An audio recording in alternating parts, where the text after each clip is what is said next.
Assalamualaikum warahmatullahi wabarakatuh. Bismillahirrahmanirrahim. Alhamdulillahirabbil alamin. Wa bihi nasta'inu ala umur dunya waddin. Wassalatu wassalamu ala asyrafil anbiya wal mursalin wa ala alihi wa sahbihi ajma'in, amma ba'du. Marilah kita lanjutkan kajian kita mengenai konsep matematika yang dapat dikembangkan dari suratul Fatihah ayat demi ayat. Pada konten-konten sebelumnya telah dijelaskan konsep matematika yang dapat dikembangkan dari suratul Fatihah ayat pertama, ayat kedua, ayat ketiga, dan ayat yang keempat.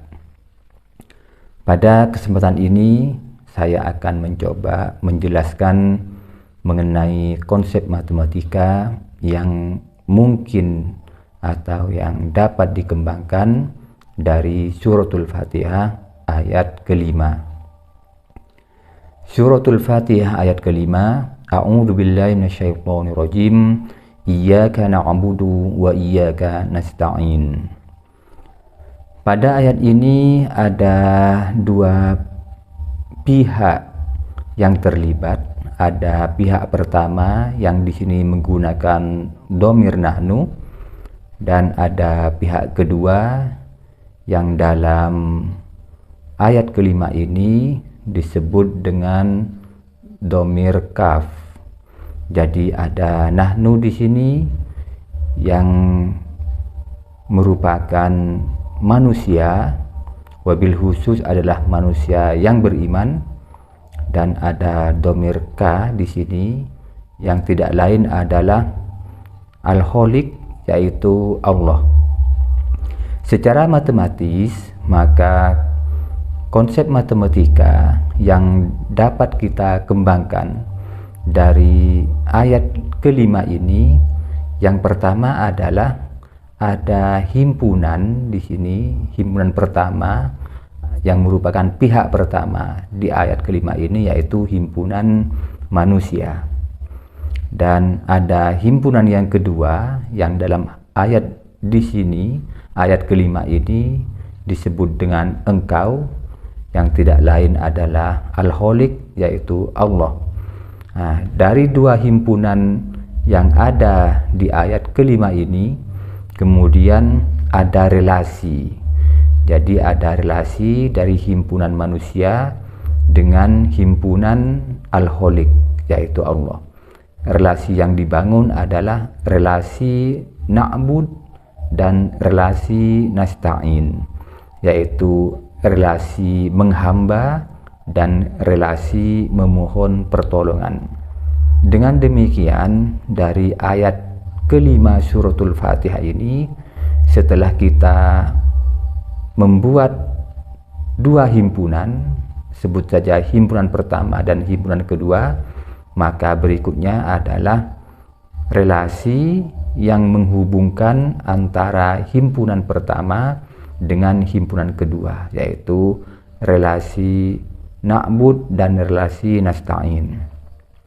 Sungguh kemudian kalau dikaji secara makna, di sini menyebut iyyaka na'budu wa iyyaka nasta'in, hanya atau semata-mata kepadamu, yaitu kepada Allah, kami menyembah, dan hanya atau semata-mata kepada Allah kami memohon pertolongan.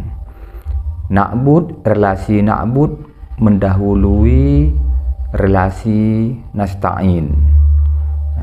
Dari sini dapat kita mengambil makna bahwa sebelum memohon pertolongan, kita melaksanakan kewajiban dulu, yaitu untuk menghamba atau untuk beribadah kepada Allah. Kalau kewajiban menghamba dan beribadah kepada Allah ini telah dilaksanakan, maka tahap berikutnya kita melakukan nasta'in, yaitu kami memohon pertolongan semata-mata juga kepada Allah.